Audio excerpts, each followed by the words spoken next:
Hey, good morning. This is Sakshi. Today is 6th May and I am here with today's The Hindu newspaper. First of all, I'm so sorry because for the last few days I have not been posting these newspaper videos. So I'm sorry. I think I broke the chain. I broke the series which I have been following since days. So yes, I had my reasons. I'm so sorry for that. Let's continue to our newspaper.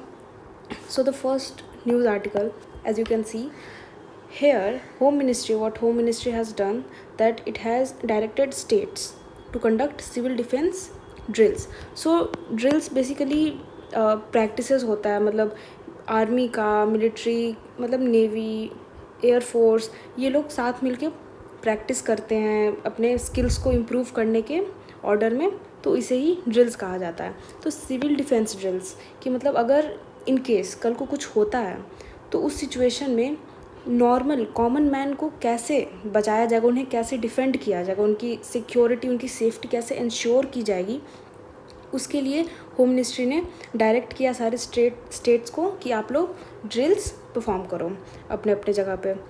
तो yes, ये चीज़ हुई है यहाँ पे.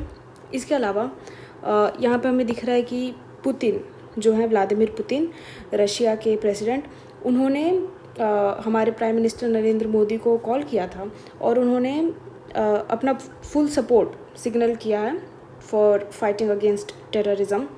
So yes, that has happened. Apart from that, this picture is important today. You can see here some aircrafts flying on. So these are Russian Su-25 jets, very important in defense sector. Even in our defense sector, we import these jets from Russia. So yes, they are important. But still, this picture is from Russia itself. It's not of India.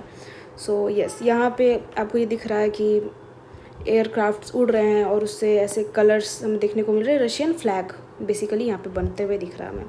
तो ये क्या हो रहा है कि यहाँ पे ये भी प्रैक्टिस ही है, एक तरह की रिहर्सल किया जा रहा है. मई 9 को विक्ट्री डे मनाया जाता है रशिया में. क्यों मनाया जाता है विक्ट्री डे? ये एक तरह से सिंबलाइज़ करता है end of second world war, जहाँ पे रशिया जिस तरफ था उस पार्टी की जीत हुई थी, तो उसे ही ये सिंबलाइज़ करता है. तो ये आपको पता होना चाहिए कि 9 मई को Russia celebrates victory day and this year it's 80th anniversary of the end of second world war. So yes, and here this news article, UN chief who is Antonio Guterres, okay, our current United Nations Secretary General is Antonio Guterres. What he has said is that tensions are its boiling point between India and Pakistan. So basically he is calling out for cooling period, for calming down, things like that. So that has happened. Let's skip states page. Okay, now this article is important. You must know about CBI, okay, Central Bureau of Investigation. इसके जो head होते हैं उसे director कहा जाता है. Who was Praveen Sood. Who is Praveen Sood? He was likely to, मतलब इनका रिटायर, अभी ये रिटायर होने वाले थे, बट अब इनका ऐसा बहुत प्रोबेबिलिटी है कि इनका 1 ईयर का एक्सटेंशन मिलेगा इन्हें, क्योंकि सीबीआई के डायरेक्टर को, सीबीआई के हेड को चूज़ करने के लिए जो कमेटी होती है which consist of PM, then opposition leader, है ना, leader of opposition in Lok Sabha and chief justice of India. तो इन लोगों की कमेटी होती है, इन्हें नेम सजेस्ट किया जाता है और उसमें से ये लोग चुनते हैं. तो इनको, प्रवीण सूद जी को ऐसा है कि 1 साल का शायद एक्सटेंशन मिले, क्योंकि हमारा ये जो कमेटी है, they are not able to arrive at a consensus on shortlisted names. So Praveen Sood is likely to get 1 year extension. Meanwhile, our committee is looking for another director. So yes, you must know that CBI works under Department of Personnel and Training, and it's your work to know कि ये जो Department of Personnel and Training है, इसके minister कौन है. ये आपको सारे कैबिनेट में जितने भी मिनिस्टर्स होते हैं, जो भी पोस्ट वो होल्ड कर रहे हैं, सारे के सारे आपको बिल्कुल पता होना चाहिए. और लास्ट ईयर के लिए बहुत इंपॉर्टेंट था, क्योंकि तुरंत ही 2024 के लोकसभा इलेक्शंस हुए थे, तो पूरा रटना पड़ा था सारे बच्चों को. आई मीन जो सीरियस होंगे वो तो रटे ही होंगे, मैंने तो रटा था। तो यस, इसलिए आज भी बहुत इंपॉर्टेंट है ये मिनिस्ट्री वगैरह और जो मिनिस्टर्स होते हैं ये सारी चीज़ें पता होनी चाहिए। इसके अलावा एक बहुत ही अजीब सी चीज़ हुई है आई वुड से, कि हमारे जो अभी के चीफ जस्टिस ऑफ इंडिया हैं हु इज़ संजीव खन्ना, जो कि मई में ही लेटर ऑन दिस मंथ ही इज़ गोइंग टू रिटायर। इन्होंने कहा है कि वक्फ केस का जो चीज़ है ये CGI इस केस से डील नहीं करने वाले हैं। इन्होंने इसका हियरिंग पास ऑन कर दिया अपने सक्सेसर को, हु इज़ जस्टिस BR गवाई। ओके, तो यस, बहुत ही अजीब सी चीज़ हुई है आई वुड से, बट हाँ हुआ है, अब क्या कर सकते हैं। इसके अलावा एक और चीज़ है कि जापान ने भी सपोर्ट दिखाया है इंडिया को टेररिज्म को कंडेम करते हुए। ये सब बहुत छोटे छोटे से फैक्ट्स हैं, वन लाइनर्स हैं बेसिकली, बहुत ज़्यादा कुछ इंपॉर्टेंट नहीं है, बट जो इम्पॉर्टेंट है वो ये है, यहाँ पे आ चुका है।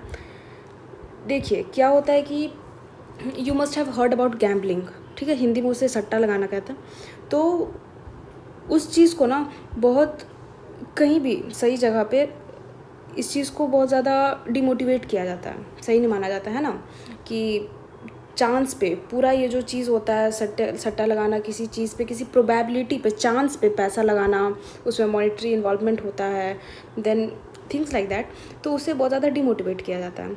अब आप लोग सोच रहे होंगे, ये बहुत लोगों के मन में सवाल होता है, मेरे भी मन में था, कि जब गैम्बलिंग को हम लोग लाइक डिस्करेज करते हैं, फिर ये जो Dream11 पे टीम बना लो, ये सारी जो चीज़ें हैं, यहाँ पे एग्जांपल दिया, हाँ रमी, चेस, ब्रिज, तो ये सारे एग्जांपल्स यहाँ पे दिए हैं कि इन सब चीज़ों को सबको ऐसा लगता है कि ये सारे के बारे में ऐसा खुले में एडवर्टाइजमेंट कैसे हो रहा है कि मैं ये कर लेता हूँ और Dream11 पे टीम बना लो, ऐसे कैसे हो रहा है। मतलब ये भी तो एक तरह से सबको लगता है, कि ज़्यादातर लोगों को लगता है कि ये मॉडर्न तरीका है गैम्बलिंग करने का, बट ये जो कंपनीज़ हैं Dream11 जिस कंपनी के द्वारा आई है एग्जिस्टेंस में, उस कंपनी का ऐसा कहना है कि this is not a game of chance, this is a game of skill. Okay, यहाँ पे अपने स्किल का यूज़ करके आप कुछ प्रेडिक्शंस करते हो और इस तरह से ये वर्क करता है। तो उसी पे गवर्नमेंट और ये जो ऑनलाइन कंपनीज़ हैं जिनके द्वारा ये गेम्स चल रहे हैं, उनके बीच में सुप्रीम कोर्ट में बहुत ऐसा डिबेट चल रहा है, क्योंकि गवर्नमेंट जो है ना बहुत ज़्यादा हाई GST लगा रही है on these kind of games like rummy. Okay, इन सारी चीज़ों पे गवर्नमेंट बहुत ज़्यादा GST लगा रही है। तो इसी का यहाँ पे देखिए कोर्ट डिस्प्यूट यहाँ पे लिखा हुआ है। कोर्ट डिस्प्यूट ये है कि गवर्नमेंट ने GST अप्लाई किया हुआ है ऑनलाइन गेमिंग पे, अप टू 28% GST लगाया गया है of total contest entry amount. मतलब टोटल जितना अमाउंट है ना, एंटायर प्राइस पूल जो, उस पर 28% लगाया जाएगा। अब ये तो बहुत नॉर्मल सी बात है, अगर मैं 100 रुपीज़ पे 28% का GST लगाऊँ तो ऑफकोर्स वो 28 रुपीज़ ही होगा, है ना। अब मैं वही अगर 200 रुपीज़ यानी एंटायर जो अमाउंट है उस पर 200 पर अगर मैं GST लगाऊँ तो उसका ज़्यादा होगा, बढ़ जाएगा, है ना, 56 होगा, 56। तो हाँ ये चीज़ है यहाँ पे। तो यही इसका कहना है कि आप एंटायर पे क्यों लगा रहे हो। मीनवाइल ये जो गेमिंग कंपनीज़ हैं इनका कहना है कि आप GST लगाओ, नो प्रॉब्लम, GST सब चीज़ पे लगता है, इस पर भी लगेगा, बट GST आप सिर्फ और सिर्फ प्लेटफॉर्म फ़ीस पे लगाओ। मतलब हमें प्लेटफॉर्म फ़ीस पे करना है, दैट्स इट, या फिर कमीशन जो हम पे कर रहे हैं उससे ज़्यादा ये GST वगैरह इतना नहीं लगाना चाहिए, या GST नहीं लगाना चाहिए, ऐसा कहना है इनका, कि हम लोग प्लेटफॉर्म फ़ीस पे कर रहे हैं, दैट्स इट, किस बात का GST है। क्योंकि हमारा ये जो गेम है ना, this involve skill rather than chance, इसलिए ये GST को लेकर के डिबेट चल रहा है, government versus this kind of online gaming companies. So yes, this has been going on. Government का कहना है कि ये मॉडर्न गैम्बलिंग है, इसमें जैसे ही इसे गेम ऑफ स्किल कहा जा रहा है, ये गेम ऑफ स्किल रहेगा, ऐसा गवर्नमेंट का स्टैंड है कि ये जो रमी वगैरह ये गेम ऑफ स्किल ही है, अनटिल इसमें बेड्स या वेजर्स, मतलब इसमें जैसे ही पैसा लगा दिया गया, the moment monetary amount is added to it, it becomes gambling. ये स्टैंड है गवर्नमेंट का, ठीक है। और वहीं पे जो गेमिंग कंपनीज़ है उनका स्टैंड है कि जस्ट बिकॉज इसमें मॉनेटरी इन्वॉल्वमेंट हो जा रहा है, इससे इसका जो फंडामेंटल जो फ्रेमवर्क है गेम का वो थोड़ी चेंज हो रहा है। अब कैसे आप इसे गैम्बलिंग कह सकते हो, it is not at all chance based. Okay, games of skill are not per se categorised as chance based, so these are not chance based, these are skill based, ऐसा कहना है ऑनलाइन कंपनी का। So yes, this things have been going on. ये debate बहुत ज़्यादा रहता है, last year भी था, तो इस पे आप ध्यान दे सकते हो। इससे रिलेटेड आई वुड सजेस्ट कि आप 2-3 आर्टिकल्स भी पढ़ लो कि ये ऑनलाइन गेमिंग पे, ये जो गैम्बलिंग कहा जाता है इसे, ड्रीम11, रमी, ये सारी चीज़ों पे मैं आई वुड से कि आप 2-3 आर्टिकल्स पढ़ ही लेना, क्योंकि इसका आइडिया होना चाहिए, लीगल में पैसे जा सकता है क्लैट में। Apart from that we are here with the editorials. This one editorial is particularly very important today. This deals with Indus Valley, I'm sorry, Indus Water Treaty. So yes, but first of all, let's see these articles. So you must know कि अभी recently क्या हुआ है कि government ने ऐसा हाँ कह दिया है, अप्रूव कर दिया है कि अगला जो सेंसस होगा इंडिया में, डेकेडल सेंसस जो जिसे कहते हैं, तो अगला सेंसस जब भी होगा तो उसमें कास्ट वाला फैक्टर जो है वो इंक्लूड किया जाएगा। मतलब लोगों का नाम वगैरह जो भी बेसिक इन्फॉर्मेशंस लेते हैं उसके साथ साथ उनसे उनका कास्ट भी पूछा जाएगा और उसे टोटल डेटा में ऐड किया जाएगा। अभी तक क्या होता था कि सिर्फ एससी और एसटी का डेटा लिया जाता था कि अगर आप नॉर्मल हो तो आपको कोई ज़रूरत नहीं अपना कास्ट वगैरह बताने की, आप एससी हो तो आप अपना बता दो, एसटी में आते हो तो आप बता दो, सिंस आपको रिजर्वेशन मिल रहा है तो इस हिसाब से। और रिलीजन का डेटा लिया जाता था, पर अब क्या कर दिया है कि एक एक इंसान को अपना कास्ट बताना है।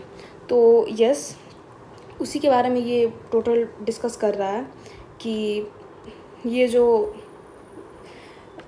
कास्ट बेस्ड क्या कहते हैं सेंसस के लिए जो मांग हो रही थी कि पॉपुलेशन में ऊपर नीचे कुछ हुआ होगा तो हमारा रिप्रेजेंटेशन भी, हमें रिजर्वेशन जो इतना दिया गया है लोगों को उसमें भी कुछ चेंजेस आने चाहिए उस हिसाब से, क्योंकि बहुत सारे कास्ट के पॉपुलेशन में ऊपर नीचे हुआ है। तो ये सारी चीज़ें हैं। तो वही इस एडिटोरियल का कहना है कि ये जो सर्च लोग कर रहे हैं इंक्रीज्ड रिप्रेजेंटेटिवनेस के लिए कि पॉपुलेशन ऊपर नीचे हुआ होगा तो रिजर्वेशन में भी चेंजेस लाना चाहिए, ये एक इनफाइनाइट प्रोसेस है। हमेशा एक ग्रुप या फिर दूसरा ग्रुप कोई ना कोई डिससेटिस्फाइड रहेगा ही, अब चाहे आप कोई भी डिसीजन ले लो इस मामले में। और अगला चैलेंज जो है वो लॉजिस्टिक्स का, बहुत ज़्यादा खर्चा आएगा हमारा इसमें कास्ट बेस्ड ये सब करने में। तो हाँ, ये चीज़ है इसमें किया गया, तो छोटा सा पॉइंट था, ज़्यादा कुछ इंपॉर्टेंट नहीं है। ये वन लाइनर के लिए आपके लिए बहुत ज़्यादा इम्पॉर्टेंट हो जाएगा कि एक हमारा ट्रांसशिपमेंट सी पोर्ट हमारा खोला गया है, okay, which is in Kerala. इसका नाम आप लोग याद रख लीजिएगा, Vizhinjam international transshipment deep water multipurpose sea port, ठीक है। तो और इसको डेवलप किया गया है by Adani ports and special economic zone limited. तो ठीक है, अडानी जी के द्वारा इसे डेवलप किया गया है सी पोर्ट। तो उसके ही सिग्निफिकेंस का बात किया गया है कि ये कितना ज़्यादा इंपॉर्टेंट होने वाला आने वाले वक्त में हमारे लिए। तो ये आप लोग बिल्कुल याद कर लीजिएगा कि ये नया सी पोर्ट खुला है विच इज़ इन केरला, उसका नाम आपको याद होना चाहिए, और उसके developer which is Adani groups. तो ये आपको याद होना चाहिए, ठीक है। बहुत बेसिक सा आर्टिकल है। उसके अलावा ये आर्टिकल है, ये भी काफ़ी सिंपल है। ये भी एआई, ये जो है एआई से रिलेट करता है। ये I hope most of you know that AI जो हम लोग इतना ज़्यादा यूज़ करते हैं उसका एनवायरनमेंट पे बहुत ज़्यादा एडवर्स इम्पैक्ट पड़ता है, क्योंकि it consumes so much electricity. So that's the problem here, जो कि राइटर लोग यहाँ पे डील कर रहे हैं उस प्रॉब्लम से। They are basically trying to search for an alternative to this energy consumption जितना जो हो रहा है। तो हम लोग किस ऑल्टरनेट तरीके से और इलेक्ट्रिसिटी प्रोड्यूस कर सकते हैं और किस तरह से हम लोग इस सिचुएशन को बेटर कर सकते हैं जिससे एनवायरनमेंट को भी फ़ायदा हो, उस पर ये डिस्कस किया गया। बहुत ही ज़्यादा सिंपल है। मैं स्टार्टिंग का थोड़ा सा टेक्निकल है, मैं वो आपको बता देती हूँ, then you can read it at ease, very important, very easy. So yes, यहाँ पे क्या है कि राइटर्स कह रहे हैं कि एआई की वजह से तो बिल्कुल हमारा बहुत ही ज़्यादा आराम से हमें एक्सेस हो जा रहा है आर्ट का, कम टाइम में, एफर्ट्स भी नहीं लग रहे हैं, बस हमें एक प्रॉम्प्ट डालना है जाके चैट जीपीटी में और आ जा रहा है। मस्त एग्जांपल एक इसका स्टूडियो गिबली, जो भी गिबली ट्रेंड चला था बीच में। तो यस, पर हाँ, इसमें ऐसा पॉइंट है बहुत इंपॉर्टेंट कि एनर्जी कॉस्ट बहुत ज़्यादा होता है इसका। एक यूनिट है जिसको ग्राफिक प्रोसेसिंग यूनिट कहा जाता है। बेसिकली ये होता है इमेज प्रोसेसिंग या फिर कंप्यूटर के ग्राफिक्स में जो चेंजेस आ रहा है उससे रिलेट करता है ये जीपीयू, ओके। तो इसके जो आप इतना एआई का यूज़ कर रहे हो यूज़ तो कर रहे हो, आपको फ़ायदा हो रहा है, आराम से टाइम कम लग रहा है, एफर्ट्स कम लग रहे हैं, वो सब ठीक है, बट इसका एनवायरनमेंट पे बहुत ज़्यादा एडवर्स इम्पैक्ट है। एनर्जी ये बहुत ज़्यादा यूज़ करता है, जिसकी वजह से ये जो यूनिट्स हैं जीपीयू, ये सारे भी मेल्ट हो रहे हैं, तो ये एक प्रॉब्लम है हमारे लिए। तो इसी टॉपिक में इन लोगों ने, राइटर ने पूरा बहुत ही अच्छे तरीके से डिस्कस किया है small modular reactor as an alternative. मतलब ये स्मॉल मॉड्यूलर रिएक्टर जो है वो न्यूक्लियर रिएक्टर से ही, जिन लोगों ने न्यूक्लियर एनर्जी के बारे में पढ़ा होगा उन्हें पता होगा कि स्मॉल मॉड्यूलर रिएक्टर वो एक स्मॉल छोटा वर्जन होता है एनर्जी प्रोड्यूस करने के लिए, न्यूक्लियर एनर्जी। सो यस, तो राइटर्स ने यही डिस्कस किया है कि how can this small modular reactor possibly an alternative. Okay, so yes, ये इसके बारे में आप देख सकते हो आगे कि एआई कंपनीज़ जो हैं उनको ट्रांसपेरेंट रहना चाहिए अपने एनर्जी कंजप्शन के बारे में, कि आप कितना एनर्जी यूज़ कर रहे हो हमें बताओ तो सही, कि ताकि हम लोग थोड़ा जज कर सकें कि कितना एनर्जी हमें चाहिए, हमारी नीड्स कितनी हैं पर कंट्री के हिसाब से। तो ये सारी चीज़ें हैं। बाकी आप फिर देख सकते हो, मैंने बताया कि small modular reactor as an alternative ही इन्होंने मेजरली डिस्कस किया है अपने आर्टिकल में। तो यस, उसके एडवांटेजेस इन्होंने यहाँ पे बता दिए हैं कि 24/7 ये एनर्जी प्रोवाइड कर सकता है, ज़ीरो कार्बन है, so good for environment. So yes, ये सारी चीज़ें हैं। कंस्ट्रक्शन का टाइम और कॉस्ट भी इसका बहुत ज़्यादा कम है, सो हमारे लिए काफ़ी ज़्यादा एफिशिएंट होने वाला है ये। उसके अलावा इन्होंने चैलेंजेस डिस्कस किए हैं कि पॉलिसी शिफ्ट्स, नई नई पॉलिसीज़ फॉर्मुलेट करनी होगी, है ना, इन्वेस्टमेंट हमें करना होगा, सिंस इंडिया के पास अभी उस लेवल की टेक्नोलॉजी नहीं है कि ये जो एसएमआर है, स्मॉल मॉड्यूलर रिएक्टर, इसे पूरा पैन इंडिया बेसिस पर हम लोग यूज़ कर पाएँ। तो ये सारी चीज़ें इन लोगों ने डिस्कस की। काफ़ी सिंपल आर्टिकल है, आप लोग इसे पढ़ लीजिएगा बिल्कुल। उसके बाद ये वाला बहुत इंपॉर्टेंट है, लेट्स डिस्कस दिस। इसमें इंडस वाटर जो ट्रीटी है, आपको पता होगा कि ये पहलगाम में जो टेरर अटैक हुआ, उसके बाद इंडिया ने क्या किया है कि इस इंडस वाटर ट्रीटी को अबेयंस में रख दिया है।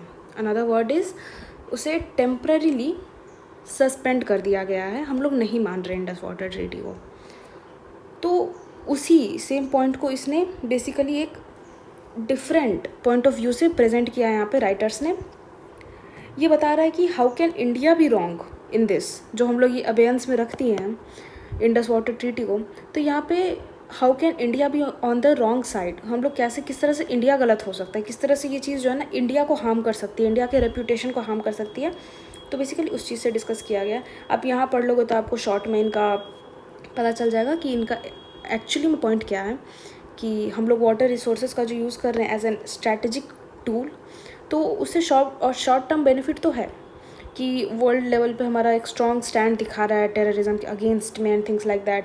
बट इन दी एंड ये ऐसे लॉन्ग टर्म के बारे में अगर हम सोचें तो ऐसा हो सकता है कि इंडिया को ही हार्म करें।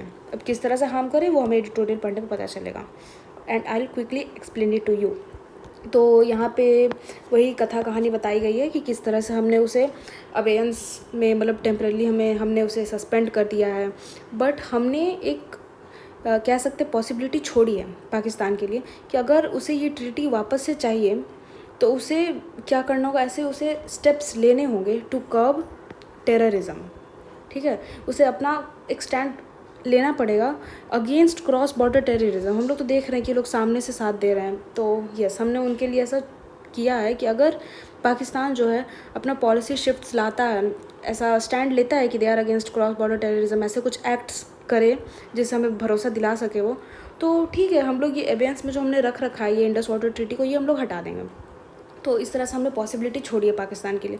But we know Pakistan as a failed nation, ये लिखा है इस आर्टिकल में, राइटर्स का यही कहना है कि Pakistan as a failed nation, यहाँ पे देख सकते हैं आप, Pakistan as a failing state, वो बहुत ही अनलाइकली है कि इंडिया के इन सारे डिमांड से वो कंप्लाई कर पाएगा, किसी भी हालत में वो नहीं करने वाला है ऐसा। तो यस, ये चीज़ है। तो अब राइटर्स ने यहाँ पे ये वर्ड जो है अबेयंस, इसकी जड़ तक गए हैं ये लोग कि आखिर ये अबेयंस ही क्यों किया, हमने इसे टर्मिनेट वर्ड क्यों नहीं यूज़ किया, हमने सस्पेंड वर्ड क्यों नहीं यूज़ किया, हमने अबेयंस क्यों किया, उसकी जड़ तक जा रहे हैं राइटर्स यहाँ पे। तो राइटर्स ने कहा है कि ये अबेयंस में जो हमने रखा है इंडस वाटर ट्रीटी को, इस चीज़ में हम लोग दो तरीके से गलत हो सकते हैं। इंडिया 2 तरीके से गलत है यहाँ पे। पहला कि हाँ, पहले मैं आपको ये बता देती हूँ कि इंडस वाटर ट्रीटी तो आप जानते ही हो, ठीक है, 1960 का बिटवीन इंडिया एंड पाकिस्तान, ये वाटर के डिस्ट्रीब्यूशन को बता रहा है, ये सब हमने डिस्कस कर रखा है। इसके अलावा ये वाला जो है Vienna convention on the law of treaties 1969 का, ये एक इंटरनेशनल कन्वेंशन यानी कि एक इंटरनेशनल फ्रेमवर्क है ये, on the basis of which जो भी ट्रीटीज़ होती हैं वर्ल्ड वाइड वो इसी के फ्रेमवर्क के ऊपर काम करती हैं। However India is not a signatory, हमने इसे कंसिडर नहीं किया है वियना कन्वेंशन को on law of treaties, but Pakistan ने इसे साइन किया है, ऑल्दो उसने नहीं रेटिफाई अभी तक नहीं किया है, तो वो अलग बात है। पर हाँ, ये दोनों चीज़ें हैं, इसी के बारे में डिस्कस किया गया आगे। तो यस, तो अभी राइटर्स यहाँ पे कह रहे हैं कि ऐसे 2 तरीके हैं जिससे इंडिया जो है, India is on the wrong page. सबसे पहला कि ये जो यूनिलेटरल सस्पेंशन किया गया है ट्रीटी के ऑब्लिगेशंस का, ये लेजिटिमेसी लैक करता है, मतलब ये लेजिटिमेट नहीं है, सही नहीं है। आप यूनिलेटरल सस्पेंड कर रहे हो ना, तो यस आपका एक तरफा है ये चीज़, तो ये लैक करता है legitimacy under customary international law. International law जिन भी लोगों ने पढ़ रखा होगा उन्हें अंदाज़ा होगा कि ऐसे ग्लोबल लेवल पे कोई भी चीज़ जो होती है ना, पर्टिकुलरली ये सब ट्रीटी के मामले में, वो यूनिलेटरली ऐसे नहीं चलती है, लेजिटिमेट उसे नहीं माना जाता है। तो यस, इंटरनेशनल नज़रिए से अगर हम इसे देखें तो ये जो हमारा एक तरफा सस्पेंड कर देना है ट्रीटी के ऑब्लिगेशंस को, ये दिस इज़ नॉट लेजिटिमेट, ये कहना है राइटर्स का पहला पॉइंट। दूसरा कि इंडस वाटर ट्रीटी में ये जो पर्टिकुलर आर्टिकल्स हैं ये कहते हैं कि कोई भी अगर आपको कुछ भी करना है, आपको कोई मॉडिफिकेशन करना है या फिर आपको टर्मिनेट करना है किसी भी चीज़ को, किसी भी ऑब्लिगेशन को, तो उस केस में what you require is that a mutually ratified treaty be published। ऐसे मतलब म्यूचुअली आप दोनों अग्री करके उसे टर्मिनेट करोगे या मॉडिफाई करोगे, पर यहाँ in this case India has terminated it unilaterally. तो ये हुआ है, तो देख सकते हो एक इंटरनेशनल नज़रिए से भी और इस खुद की इस पर्टिकुलर ट्रीटी के भी नज़रिए से, this is how India lakhs, this is how India can be wrong, ये राइटर्स का कहना है यहाँ पे। इसके अलावा ये है कि ये जो इंडस वाटर ट्रीटी है या फिर ये जो वियना कन्वेंशन भी है, ये परमिट करता है सस्पेंशन ऑफ अ ट्रीटी, किसी ट्रीटी को सस्पेंड किया जा सकता है but only under exceptional circumstances, ठीक है। और एक्सेप्शनल सर्कमस्टांसेस का यहाँ पे दे दिया है मटेरियल ब्रीच, अगर कोई एक चीज़ था, कोई एक फैक्ट था, उसका ब्रीच किया किसी पार्टी ने, मतलब उसे फॉलो नहीं किया, कुछ गलत धोखेबाजी वाला सीन हो गया यहाँ पे, तो किसी 2 में से किसी पार्टी ने अगर ऐसा किया, मटेरियल ब्रीच हुआ या फिर इम्पॉसिबिलिटी ऑफ परफॉर्मेंस, हमने जिस चीज़ के लिए ट्रीटी साइन किया था अब वो चीज़ पॉसिबल ही नहीं है, इम्पॉसिबल हो गई है। मान लीजिए ट्रीटी, तो ये हम लोग नदी के वाटर के बारे में है ना, तो देखिए मैं बहुत ही बेकार सा एग्जांपल दूंगी, पर मान लीजिए कि नदी का पानी ही सूख गया, तो ये इम्पॉसिबिलिटी ऑफ परफॉर्मेंस हो गया, तो उस केस में हम लोग सस्पेंड कर सकते थे, ऐसा परमिट किया जाता है इंटरनेशनल ये वियना कन्वेंशन के द्वारा। तो मैं बस एग्जांपल देके समझा रही हूँ, ठीक है। इम्पॉसिबिलिटी ऑफ परफॉर्मेंस में इस तरह से परमिट किया जाता है सस्पेंशन के लिए। उसके अलावा एक फंडामेंटल चेंज हो गया हो सर्कमस्टांसेस में, कि अब सर्कमस्टांसेस ही बदल गई हैं, तो ये जो है आपको सुन के लग रहा होगा कि हम लोग मटेरियल ब्रीच में जा सकते थे ना, पाकिस्तान ने इस तरह से टेररिज्म का एक एक्ट कमिट किया है कि इंडिया के टेरिटरी में आके लोगों को ऐसे मार देना, मटेरियल ब्रीच तो है, ये पाकिस्तान का भी कोई मोरालिटी है या नहीं है, तो हम लोग ये तो इवोक कर सकते थे। हमने इस जो पर्टिकुलर हमें पावर दी गई थी, पर्टिकुलर हमें एक्सेप्शन दिया गया था किसी भी ट्रीटी को सस्पेंड करने के लिए, हमने इसका यूज़ क्यों नहीं किया। उसके अलावा फंडामेंटल चेंज इन सर्कमस्टांसेस, हमारे सर्कमस्टांसेस तो चेंज हो ही गए हैं ना, असलियत में चेंज हो गए हैं। पाकिस्तान अगर ऐसे स्टैंड्स लेगा, ऐसा हमारे सिटीजन्स को, इनोसेंट पीपल को किल करेगा, सर्कमस्टांसेस तो चेंज हो ही चुके हैं ना हमारे, फिर इंडिया ने इस ये वाला जो हमें दिया गया है एक्सेप्शन, हमने इसका यूज़ क्यों नहीं किया। हमने कोई भी रीज़न नहीं दिया, हमने बस अबेयंस कर लिया है। तो ये सिग्नल करता है कि ये इंडिया का एक पॉलिटिकली यूज़ कर रहा है इंडिया इस चीज़ को, ठीक है। अब यहाँ पे कुछ डिस्कस किया गया है कि ये जो अबेयंस हमने किया उसको यूज़ करके हम लोग किस तरह से फ़ायदे में, मतलब कुछ काम हम लोग कर सकते हैं, जैसे कि टेम्पररीली हम लोग जो है रिफ्यूज़ कर सकते हैं सारे जितने भी जॉइंट मैकेनिज़्म है जो कि इंडिया और पाकिस्तान को साथ में परफॉर्म करना था, उसे हम लोग टेम्पररीली रिफ्यूज़ कर सकते हैं, ज़रूरी नहीं हम लोग उसे कैरी करें। उसके अलावा हम लोग चाहें तो कुछ भी डिटेल हम लोग शेयर ना करें। वाटर रिसोर्स डेवलपमेंट प्रोजेक्ट, जितने भी प्रोजेक्ट चल रहे हैं ना हमारे, क्योंकि अभी हमने उसे अबेयंस में रखा है, अभी हम लोग फॉलो ही नहीं कर रहे हैं इंडस वाटर ट्रीटी को, तो हम लोग पाकिस्तान को कुछ नहीं भी बताएंगे ना अपने प्रोजेक्ट्स के बारे में, हम लोग जो भी प्रोजेक्ट्स कैरी ऑन करें कोई प्रॉब्लम नहीं है, हम लोग नहीं बताएं चलेगा। उसके अलावा इंडिया जो है ना, सिल्ट आप लोग जानते होंगे, नदी के नीचे वो जो बैठ जाता है उजला उजला वाला, तो हम लोग जो है ना अपना सिल्ट जो है, हमारे रिजर्वियर में जितने भी सिल्ट हैं सारी चीज़ें, हम लोग पाकिस्तान को बिना प्रायर वार्निंग दिए उसे हम लोग ऐसे ही छोड़ दे सकते हैं पाकिस्तान पर, प्रायर वार्निंग देने की हमें ज़रूरत नहीं है। तो अबेयंस है तो इस तरह से हम लोग बिल्कुल भी नहीं मानेंगे तो भी चलेगा, ये बताया गया है यहाँ पे। बाकी यहाँ पे ये जो हमने कहा था कि 2023 में इंडिया का क्या स्टैंड था कि पाकिस्तान का जो ये यूनिलैटरल डिसीजन था परमानेंट कोर्ट ऑफ आर्बिट्रेशन को अप्रोच करने का, है ना, उसको हमने कहा था कि ये मटेरियल ब्रीच है इंडस वाटर ट्रीटी का। अब यहाँ हम लोग क्या करने लगे हैं कि हम लोग खुद ही यूनिलैटरली अबेयंस में रख दे रहे हैं इंडस वाटर ट्रीटी को, तो India is doing the same thing, right. तो यस, यही राइटर्स का कहना है यहाँ पे कि हमने अबेयंस टर्म चूज़ किया रेदर देन सस्पेंशन और टर्मिनेशन, हमने ये सारे टर्म्स नहीं यूज़ किया। तो वही इसके बाद यहाँ पे क्वेश्चंस रेज़ किए गए हैं कि हम मटेरियल ब्रीच जो प्रिंसिपल उसके ऊपर हम लोग उसका यूज़ करके वो रीज़न दे के हम लोग कर सकते थे ना, इसे टेम्परेरीली सस्पेंड कर सकते थे। फंडामेंटल चेंज हमारे सर्कमस्टांसेस में आया है, उसको यूज़ करके हम लोग चेंज मतलब सस्पेंड कर सकते थे, फिर हमने क्यों नहीं यूज़ किया इन ये जो भी हमें एक्सेप्शंस दिए गए थे। तो ये चीज़ है, मैंने डिस्कस कर लिया ये सब पहले ही। अब है कि इस अबेयंस ये जो चीज़ हमने की है, इंडस वाटर ट्रीटी को जो पॉज पे रखा है हमने, इस चीज़ को इंडिया किस तरह से यूज़ कर रहा है, क्यों एग्जैक्टली किया गया। तो पहला चीज़ जो इंडिया चाह रहा है कि पब्लिक सेंटिमेंट को क्विकली एड्रेस करने के लिए, कि हमने अब पॉज पर रख दिया तो बात कर रहे हैं ना देश भर में लोग कि अरे यार भारत की सरकार ने इसे पॉज पर रख दिया इंडस वाटर ट्रीटी को, तो इस तरह से लोगों के दिमाग से खेला जा रहा है कि ये जल्दी एक्ट करता है। ऑल्दो ये उतना बड़ा कोई मूव ना भी हो, फिर भी लोगों के दिमाग पर तो असर कर ही रहा है। दूसरा चीज़ है कि ये बहुत ही ज़्यादा कैलकुलेटेड मूव है इंडिया का, खुद को छुटकारा दिलवाने का from the continuous legal objection. जो भी हमारे ऊपर लीगल ऑब्जेक्शन है ना कि जो भी प्रोजेक्ट्स कैरी ऑन कर रहे हैं, एक एक चीज़ का डिटेल हमें पाकिस्तान को देना, तो हमने बहुत ही क्लेवरली यहाँ पे हमारा ये कैलकुलेटेड मूव था और हमने खुद को फ्री कर लिया इस लीगल ऑब्जेक्शन से, लीगल ऑब्लिगेशन हमारा जो भी हमारे ऊपर है। तो अब इंडिया जो है अपने प्रोजेक्ट्स कैरी ऑन कर सकता है, यूज़ कर सकता है इस पॉज का इंडस वाटर ट्रीटी पे। और यस, ये सारी चीज़ें यहाँ पे फिर मैंने आपको बता ही दिया है कि Pakistan is unlikely to comply with India's demands. तो मीनवाइल हम लोग जो है अपने डोमेस्टिक गोल्स को परस्यू कर सकते हैं। जैसे हमारे बहुत सारे प्रोजेक्ट्स के यहाँ पे नाम दिए, ये इन प्रोजेक्ट्स के नाम आप लोग बिल्कुल प्लीज़ याद कर लीजिएगा।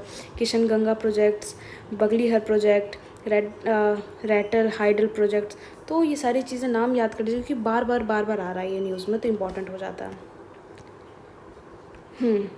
इसके अलावा ये जो इंडिया के लिए जो इंडस वाटर ट्रीटी को अबेयंस में रखना है, ये हमारे लिए दो पर्पस सर्व करता है। सबसे पहला कि हमारा ये फर्म स्टैंड दिखाता है अगेंस्ट टेररिज्म, और दूसरा ये इंटरनेशनल जगह पे मतलब इंटरनेशनली ये शो करता है कि इंडिया कितना ज़्यादा फ्रस्ट्रेट हो चुका है पाकिस्तान के इस टेररिज्म को सपोर्ट करने से। तो ये दो पर्पस सॉल्व कर रहा है। अब रेमिफिकेशंस ऑफ इंडिया के लिए इसमें क्या गलत हो सकता है, इंडिया पे क्या असर पड़ेगा, कॉन्सिक्वेंसेस क्या हो सकते हैं इंडिया के लिए, वो डिस्कस किया गया है इसमें।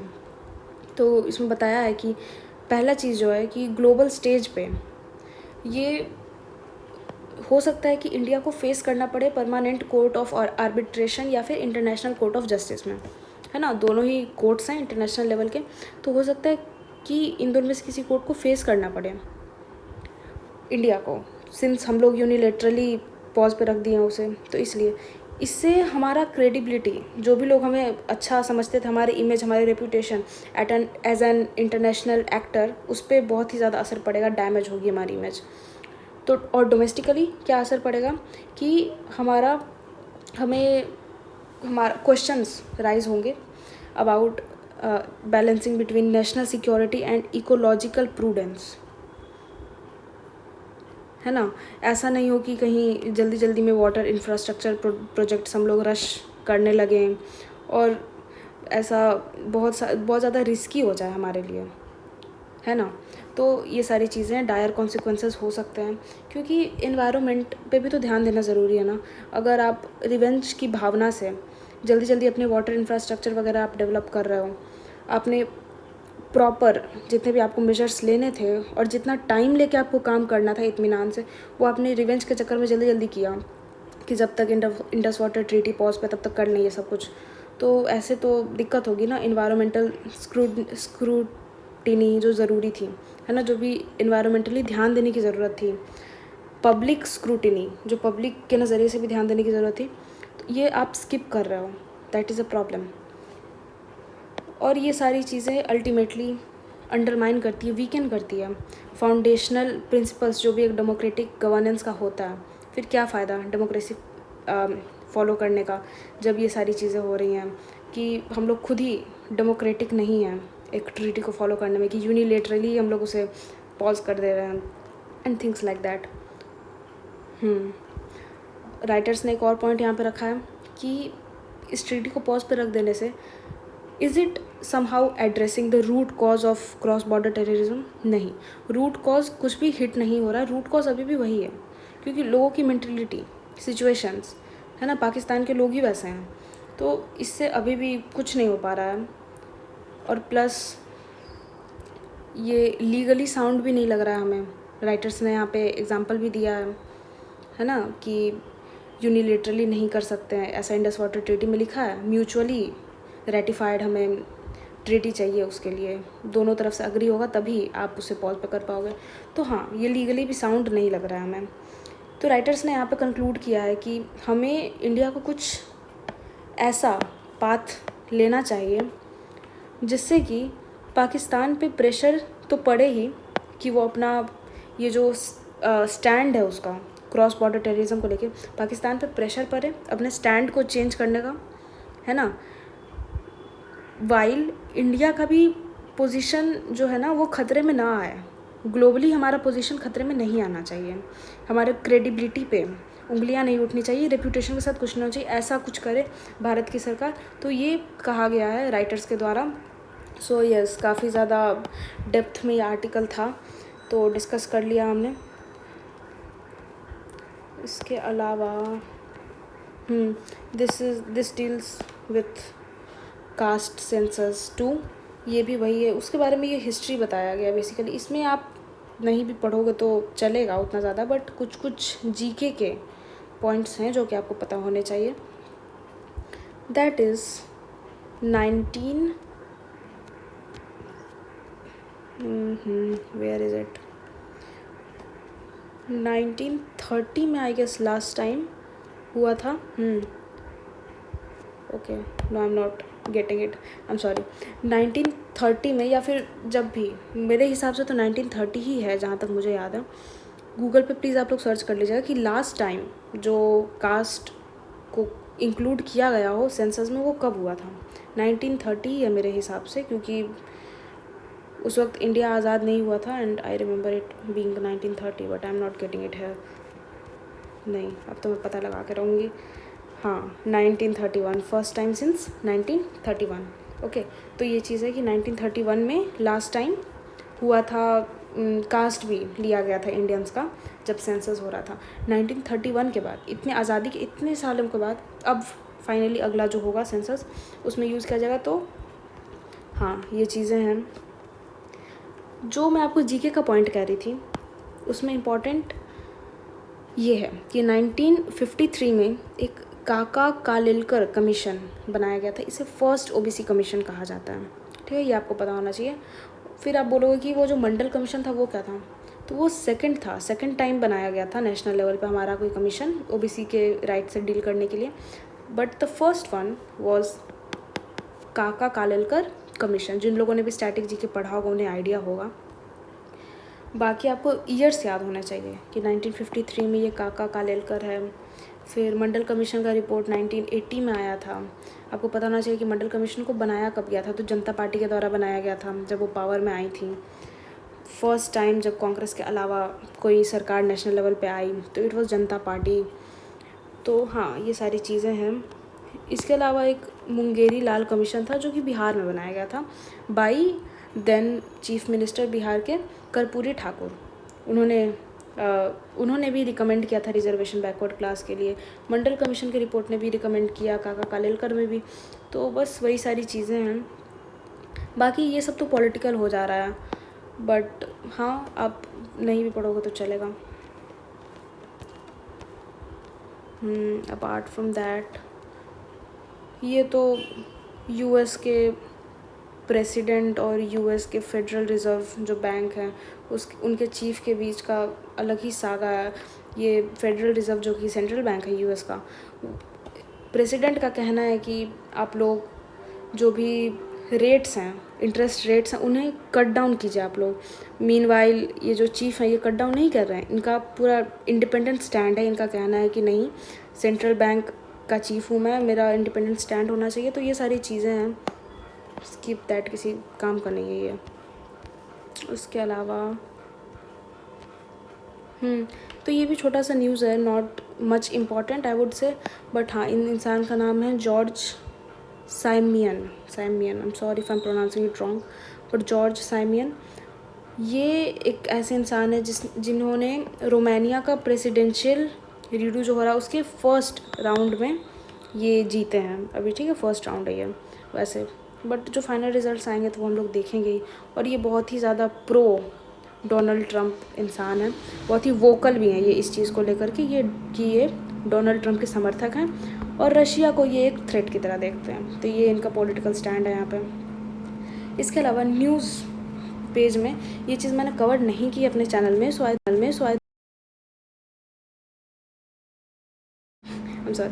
आई डीम्ड इट फिट कि मैं इसे डिस्कस करूँ एक बार। स्पोर्ट्स में ये चीज़ बहुत ज़्यादा इंपॉर्टेंट है अबाउट वैभव सूर्यवंशी, ठीक है। इनके बारे में आपको पता होना चाहिए कि 2025 में इन्होंने अपना IPL डेब्यूट किया है इसी साल, है ना, बाई रॉयल राजस्थान या ऐसे कोई टीम है IPL में, उसमें इन्होंने डेब्यू किया है। और इसी के साथ ये 14 साल के हैं बस, ठीक है। 2011 का इनका जन्म है और ये सिर्फ 14 साल के हैं और अभी ही ये यंगेस्ट प्लेयर बन गए हैं टू स्कोर सेंचुरी, ठीक है, 100 रन्स। और वो भी सिर्फ नॉर्मली 100 रन्स नहीं, यंगेस्ट तो हैं ही 100 रन्स के लिए, और प्लस फास्टेस्ट भी। इन जस्ट 35 बॉल्स आए उतने में ही इन्होंने सेंचुरी कर ली, अपना सेंचुरी पार हो गया इनका, which is second fastest in the world after Chris Gayle. इनका 30 बॉल्स में इन्होंने किया था, but Vaibhav Suryavanshi is still fastest in India. तो यस, क्रिस गेल के बाद ये आते हैं, और प्लस इतनी छोटी उम्र में ये youngest player to score a century ये भी हैं, प्लस पूरे इंटरनेशनली ये सेकंड फास्टेस्ट हैं to score a century after Chris Gayle, that you must know. So yes, इतना ही था आज के लिए। Thanks for watching. जय हिंद।